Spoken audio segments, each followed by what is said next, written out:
Лариса Волошиною. Ми вдвох сьогодні по середах, як завжди. В студії Оксана Денисова. Осман Пашаєв. Це Бубунь, що означає сьогодні. Молодець.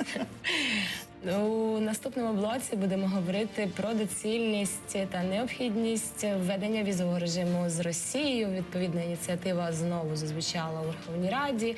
Матимемо гостями в студії депутата Юрія Березу та Мар'яну Бецу з МЗС. А у першому блоці говоримо про все, але зокрема про майбутні вибори омбудсмена. Про насущне, у нас редактори якось написали. Да. Про майбутні вибори омбудсмена, тому що у Валерії... Або людською мовою в Україні уповноваженого Верховної Ради України з прав людини. І сьогодні комітет відповідний з прав людини затвердив 3 кандидатури, які будуть пропонувати парламенту для обрання наступного омбудсмена. Нагадаю, їх в нашій історії було лише 2. Перші два Ніна Карпачова, да, безкінечно там з 90-х років була, і от Валерія Лутковська. А сьогодні кандидат на цю посаду. Один з кандидатів на цю посаду, народний депутат Людмила Денисова. Ми не родичі. Добрий вечір, Людмила. Добрий вечір. І одразу. Людмила Денисова, яку я знаю з часів ще міністром фінансів Автономної Республіки Крим в уряді Сергія Куніцина, якщо не помиляюся.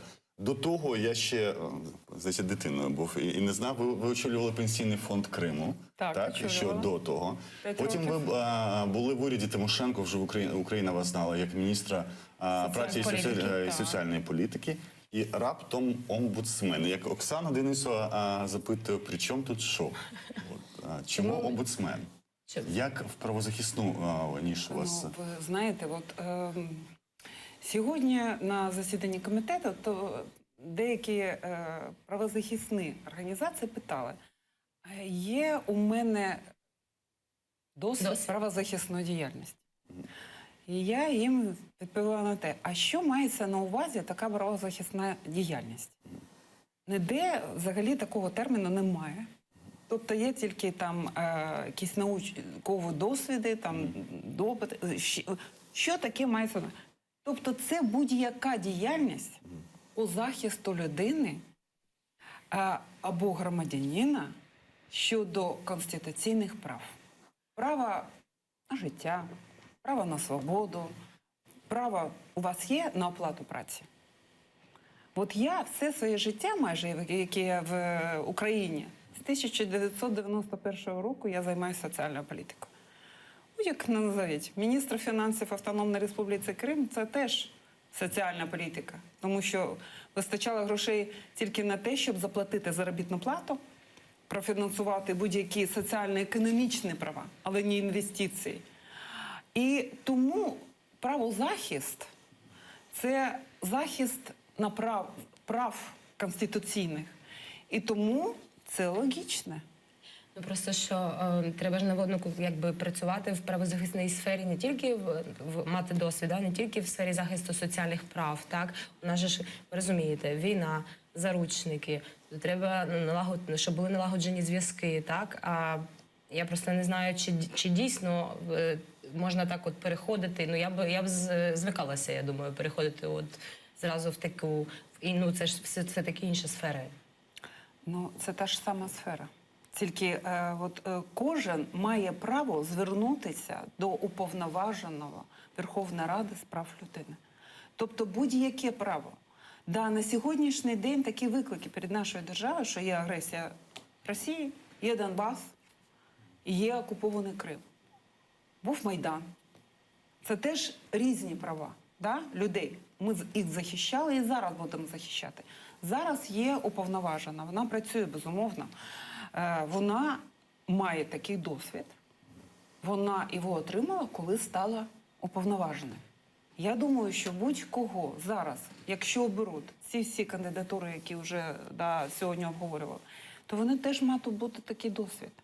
Це ж зараз у мене є міжнародний досвід, такий, що я голова української делегації парламентської асамблеї Чорноморського економічного співробітництва.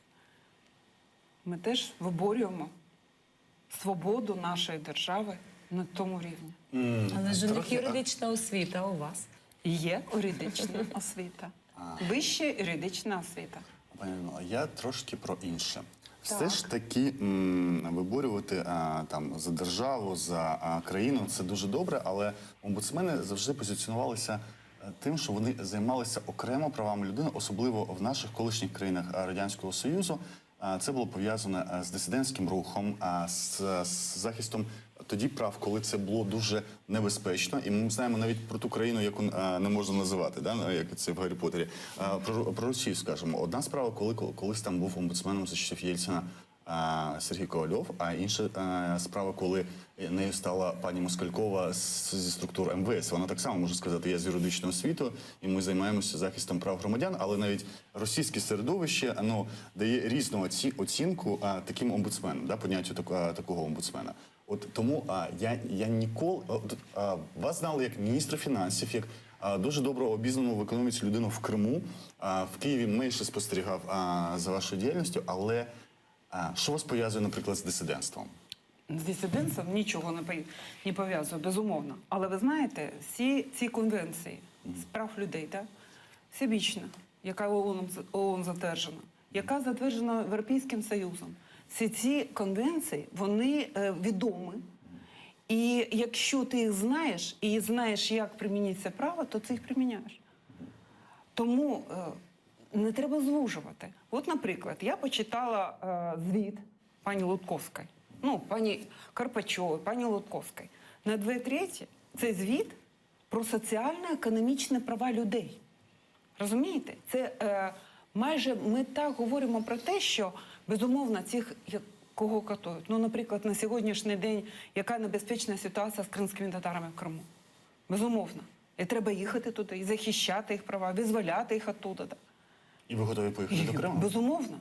Я хочу туди поїхати. Я не можу туди поїхати, тому що я персона нон-грата. Я тільки хотіла сказати, що Лутковська теж хотіла поїхати, але її не пускають. Ні, Лутковська хоча б один раз була. у неї є міжнародний статус. Якщо вона мусить туди поїхати. І якщо буде хтось омбудсменом обраний, він поїде туди. Безумовно, тому що зараз я не можу, тому що я з 5 січня 2014 року взагалі туди не можу поїхати. І ні разу я не можу. Тому що просто заарештують. Ви ж знаєте, що ці всі, які там були прописані, я зараз там зареєстрована в Криму, то я є вже громадянка Росії. Як Сенцова. Чому ми не можемо ніяк визволити? Тому що він громадянин Росії, у них. Ви думаєте, якщо бути омбудсменом, то вас не заарештують? Там, Хай заарештують. Тим більше не звикати вже в Криму заарештовувати. Так. Я вже там була. А ви всі ці справи кримські добре знаєте? Олег Сенцов, Ахтем Чийгоз, які справи ви обізнані по кримських справах? Ви знаєте, безумовно, так, як знають їх адвокати, я не знаю. Але я слідкую. Тим паче, що Ахтем Чийгоз, це ж ми були з ним разом і поряд, і в Батьківщині, і обиралися в Верховну Раду України. Це ж все було. Ви з ним були в одній команді? Так, в одній команді. І ми йому допомагали обиратися в Верховну Раду України по Бахчисараю, тоді ж пам'ятаєте. Тому це просто всі ці люди відомі. Не переписувалися з ним останнім часом? Зараз ні. Листами хоча б як? Зараз ні. Не переписувалася. Але я думаю, що якщо уповноважений з прав людини є такі права, ніхто не перевіряє, але я не розраховую на те, що Росія не перевіряє, але є право, що і не пошту ніхто не перевіряє. Це ж можна вже робити, розумієте? А як тут робити? Це тільки можеш слідкувати, тому що так, ти не маєш такого статусу, як омбудсмен. Як ви вважаєте, Людмила, омбудсмен – це політична посада? Ви знаєте, я думаю, що це і політична посада, і практична, тому що згідно з нашою Конституцією, 85 стаття, пункт 17, там написано, що повноваження обирати Верховною Радою. Народні депутати обирають цього. Політики все рівно обирають політика. Розумієте, що це, якщо людина висловлює позицію, а тут на стрій завжди повинен бути уповноважений. Так, не цікавить його, де якої раси, статі належить ця людина. Вона потребує захисту. Як і політичні погляди, вона потребує захисту. Значить, цей захист потрібно їй надати. Я просто думаю, коаліція вся дасть за вас голоси, як вважаєте? Та я не знаю, хто сюди зголосив. Розумієте? от нас звинувачують в тому, що якісь там, хтось домовленості. Я не знаю, хто сьогодні бачив наші всі представлення, виступи на комітеті з прав людини. Я думаю, що може переконатися в тому, що всі ми рівні, серед рівних, і йдемо, щоб дійсно вибрати, що ти можеш бути уповноваженим і захищати права людей, і здійснювати в тому числі парламентський контроль за додержанням прав. Ви знаєте, наприклад, що сьогодні по одній з найстрашніших справ Криму є річниця. От сьогодні, наприклад. Чули про це щось чи ні? Це зникнення Ервіна Ібрагімова. Це сьогодні рік. Так, рік, як воно було. Я читала і вчора про це читала, що будуть якісь стрічку показувати, так? Тобто, а ви теж про неї не так обізнані? Ви не бачилися з батьками його, вони приїздили до Києва? Тобто, Ні. Є лише відео, і це відео з камер, здається, з реєстратора, якщо не помиляюся, чи його що його витягли з машини з ДПС, але ви не займалися цією справою? Ні, я не займалася. А коли ви для себе вирішили, що я іду в омбудсмена? Ви знаєте, я вирішила, я скажу коли. По-перше, народні депутати питали мене, буду я йти чи ні. А хто запитав вас? Ви знаєте, я думаю, перший це був Леонід Ємець. У нього жінка з Криму. Він запитав мене, не хочеш ли ти, не можеш ли ти, не думала ли ти про це?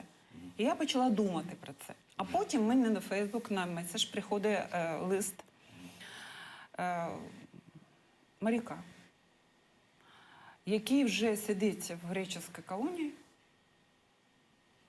з 15-го року. І коли я почала займатися цим питанням, то там понад 100 людей вже сидить. І ви знаєте, я думаю, що і вони всі пишуть, що ми нікому не нужні. Я спілкувалася вже з їх родичами, тобто вже написала листи і на консульство, тобто просто їм було якесь провадження, потім воно було закрите.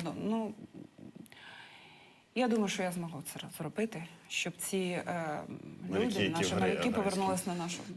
Правильно, якщо коротко сказати, спочатку до вас підійшов ємець, питав, не хочеш ти, потім моряк написав, ви зайнялися і отак? Ні, це не можна так, знаєте, от ви так виставляєте. Я почала думати над цим. Я думаю, коли це приблизно було? От мені цікаво навіть, коли ви пішли цим шляхом правозахисним? Я завжди, все життя, хожу правозахисним. Про цю посаду. Ні, слухайте, не можна, про цю посаду. Що значить про цю посаду? Да? От сьогодні мене питають, я говорю, як життя до і після. Наприклад, я ж народжена де? В Архангельську. Так, я поморка. Всі у мене були помори.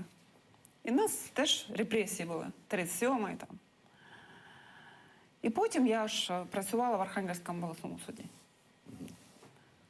Понад 9 років, 7 з них була консультантом президії Архангельського обласного суду. І займалася реабілітацією тих, хто був, і в тому числі своїх родичів. Це правозахисна діяльність. Ви в суді працювали, так? Да? Це правнича діяльність, судова. Правнична, судова. Але, так. от ви говорите, це судово-правнична. Немає у нас терміну правозахисна.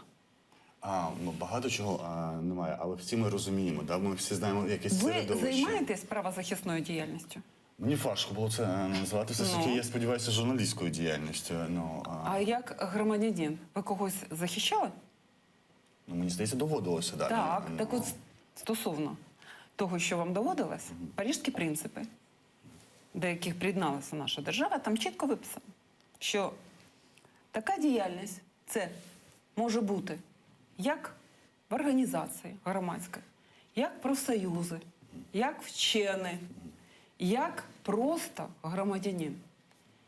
Це теж правозахисна. Ви так і не сказали, коли це сталося, от ви рішення саме сюди йти? Саме рішення вже остаточне я прийняла в квітні. В квітні місяці? Так.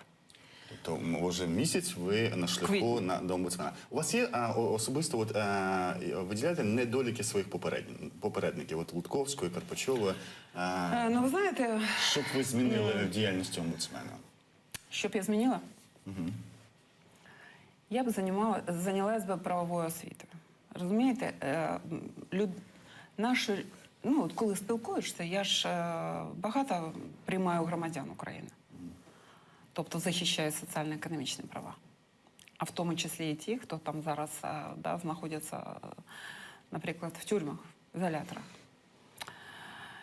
І що-то хотіла сказати. Про правову да. освіту. Да. І правову освіту. І ви знаєте, просто це спрацювало на упередження, щоб права б не було порушено людини, якщо б вона знала, що таке право в неї є. Колись у вас з Андрієм Сенченко, який так і залишився здається, в Батьківщині, був спільний проєкт по Криму ще Так, «Прозора влада». «Прозора влада», і там було багато дійсно правозахисної діяльності. Ви зараз цим займаєтеся? Чи ви окремо зараз? «Прозора влада», поки громадська організація не працює, тому що часть осередка залишилася в Криму. Але дійсно, це була організація в 2004 році. І була така у нас програма «Справедлива пенсія». І ми тоді перерахували пенсії, може, 300 тисяч людей. А потім вже цю програму ми розповсюджували на всю територію України. А потім вже, коли я стала міністром соціальної політики, то і вже вона була запроваджена на рівні держави. І у нас на телефонному зв'язку колишній кандидат на попередню каденцію, він був конкурентом Валерії Лутковської, відомий правозахисник український з Харківської правозахисної групи Євген Захаров. Доброго вечора. Доброго вечора. Пане Євгене, от у нас в студії Людмила Денисова. Хочеться почути вашу думку. Чи відповідає Людмила Денисова цій посаді, щоб стати третім омбудсменом України? Ну, ви знаєте, я не знаю її так добре, щоб я міг це однозначно стверджувати. Ну, я просто бачу, що в неї непогана освіта, вона має досвід роботи і в судовій владі, і багато працювала в галузі соціального забезпечення. І, ну, і загалом вона, так би мовити, вона потенційна, я так відчуваю, що могла б успішно працювати. Безперечно, їй не вистачає досвіду правозахисту в інших сферах, там, де вона не працювала. Ну, може, вона його здобуде. Євгене, а як ви оцінюєте інших кандидатів? Кандидати, які є, всі три, і Денисова, і там ще два адвоката є, один Олексєєв, Другий Мамалига. Алло? І Мамалига, ми підказуємо вам. Так, і Андрій Мамалига, да, який, я знаю Мамалигу, того пана Олексєєва я не знаю. Але був сьогодні комітет, я там не був, мені мої колеги розповіли детально, сказали, що всі троє виглядали так непогано, всі три кандидати. Хай змагаються, хай кандидати вирішують, хоча, безперечно, треба було організувати конкурс публічний попередньо, щоб в ньому взяли участь всі бажаючі, ті, хто мають досвід про свою діяльність. Євгене, а ви бажаєте, чому ви цього разу не балотувалися? І тоді це було б значно чує нас краще, Євген. тільки... Пане Євгене, запитання від колеги Оксани Оксолової. Ви сказали, що мають брати в конкурсі участь усі бажаючі, а ви бажаєте? Чому ви не балотувалися цього разу, не подавалися? Ви ж минулого разу були конкурентом Лутковської. Я остаточно. Мене запрошували також брати участь зараз, от я відмовився. Чому? Є багато причин, з яких я відмовився. І одна з них, зокрема, саме те, що я наполягав на конкурсі, але цю ідею не підтримував, на превеликий жаль. А без конкурсу це виглядає як політична домовленість, і кандидат, який буде голосувати, буде залежний від депутатів, а незалежність – це головна ключова вимога до цієї посади. Дякую. Це був Євген Захаров, правозахисник з Харківської правозахисної групи, конкурент Валерії Лутковської на минулих виборах омбудсмена. Тоді він висувався від демократичних сил, цього разу не висувається і вважає, що у Людмили Денисової непогана освіта, і вона могла би стати Але непоганим бачите, вузом. Людмила, Євген також говорить про пересторогу того, що ви будете залежати від депутатів, які за вас проголосують, якщо проголосують. Так, кандидат, омбудсмен, за якого проголосують, він буде політично залежний. Голосування таємне.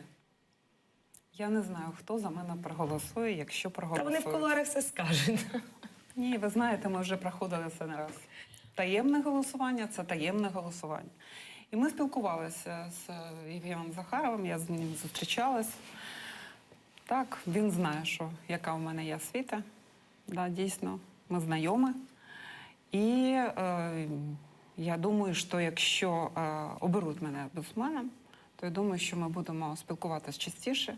І якщо у мене не буде якогось досвіду, то він мені допоможе.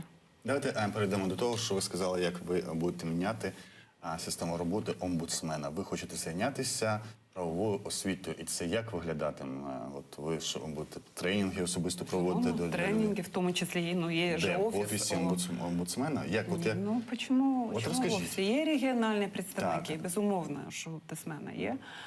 Інші працівники. Я буду особисто теж робити це. Тому що правова освіта дуже низька в В нас. якій царині вона найнижча? Які б ви виділили царини? От, тому що право, воно там сімейне право, трудове право, там купа прав. Які б ви виділили Ну, для знаєте, громадян найбільше, де ви бачите найбільше загрози? Ну, я думаю, от, наприклад, внутрішньо переміщена особа. На сьогоднішній день це вразлива категорія наших громадян, тому що просто дійсно не всі досі знають свої права. І зараз, наприклад, є державна програма по забезпеченню житлом. І я думаю, що потрібно було б вивчити цю програму і допомогти їм, і наполягати потім, щоб Верховна Рада прийняла рішення щодо забезпечення фінансами цієї програми. І я от вчора зустрічалася з внутрішньо переміщеними особами, і завтра у мене утрішня кава. Ми будемо обговорювати питання щодо, наприклад, можливості отримати пенсії тими громадянами, які знаходяться на підконтрольній території. Це теж.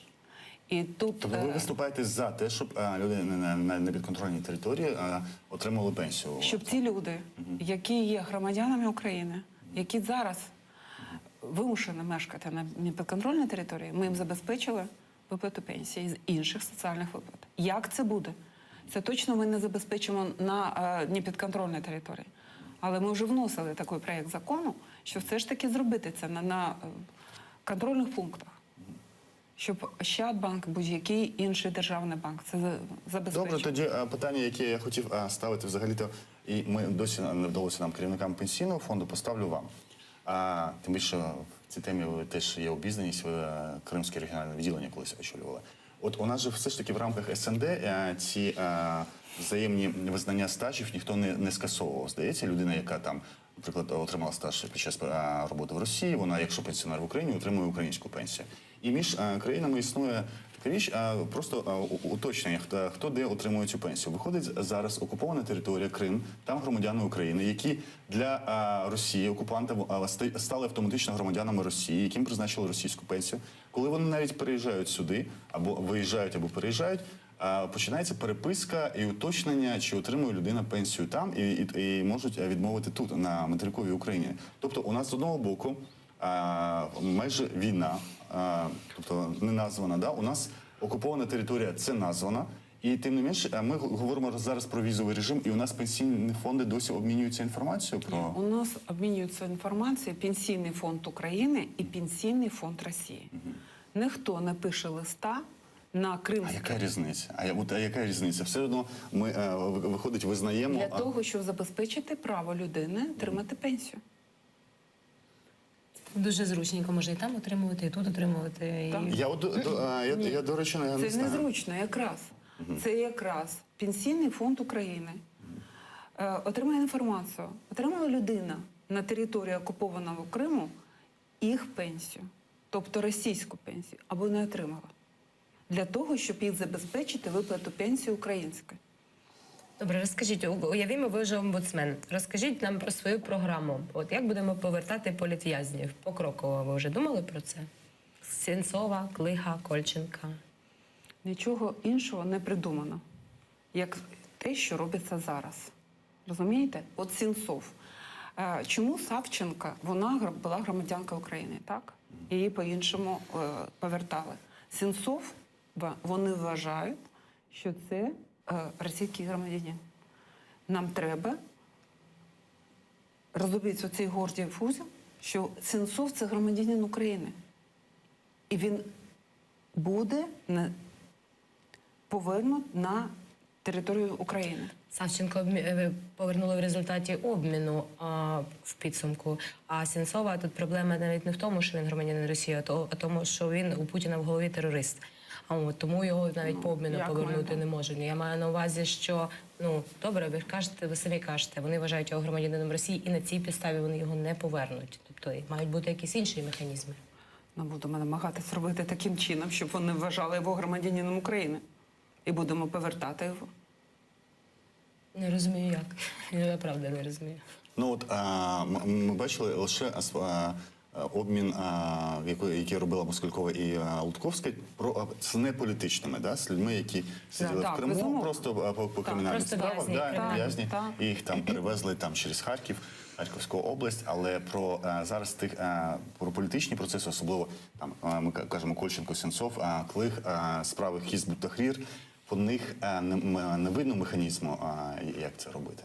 Тобто, я маю на увазі, ми маємо на увазі, чи може міжнародна спільнота, ви ж маєте міжнародний досвід, в цьому допомогти? Адже без неї ми, як розуміємо, що нічого не відбувається. Тобто росіяни нам висилають ті, хто їм не потрібні, кримінальних злочинців.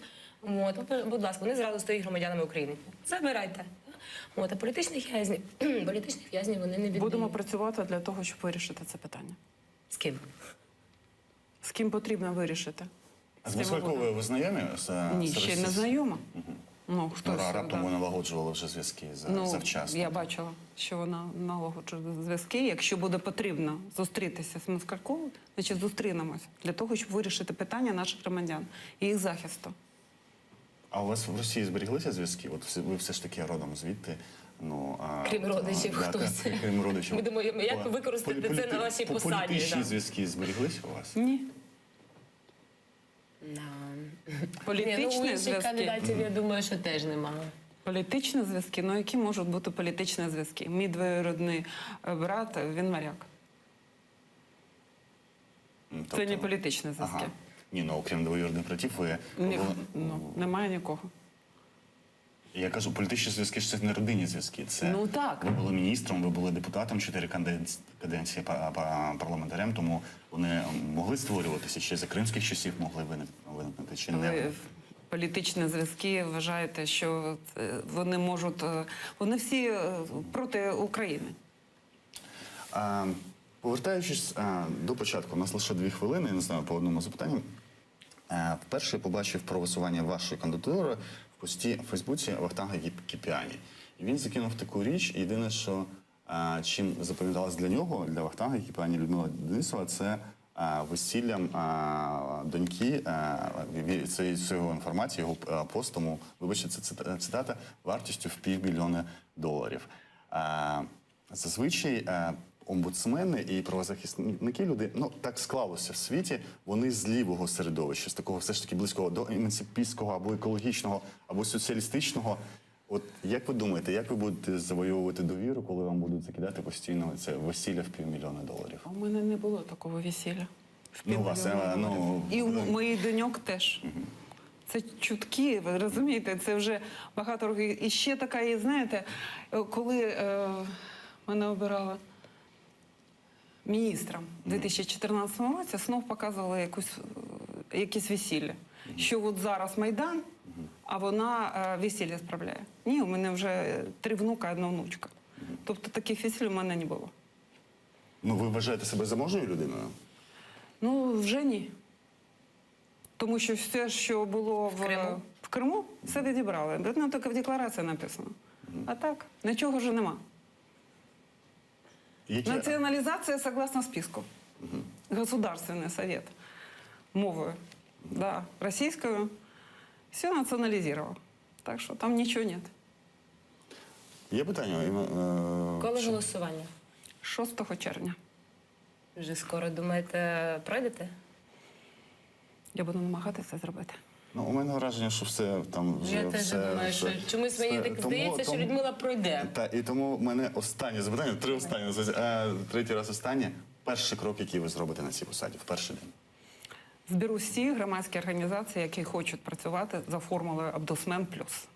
Знаєте, сьогодні було багато закидів від громадських організацій, в тому числі від правозахисних, які от зараз представляв і він Захаров, що з ними не погодили, не провели там якийсь конкурс. Будемо напрацьовувати нові механізми обрання омбудсмена в майбутньому. Тому що зараз це змінити неможливо, тому що є Конституція, є повноваження Верховної Ради, але закон про уповноважену можна змінити. Тому це прям оголошення для всіх громадських організацій. 6 червня, після голосування, прямо до Офісу омбудсмена, Всі створювати заходьте. нову формулу «Омбудсмен плюс» по формуванню нових взаємин між громадськими організаціями, правозахисними та третім омбудсменом України. Це була Людмила Денисова, з якою ми і говорили про обрання наступного уповноваженого Верховної Ради з прав людини. Дякуємо вам, Людмила. Ми з Османом повернемося після новин з іншою темою, іншими гостями. Дочекайтеся.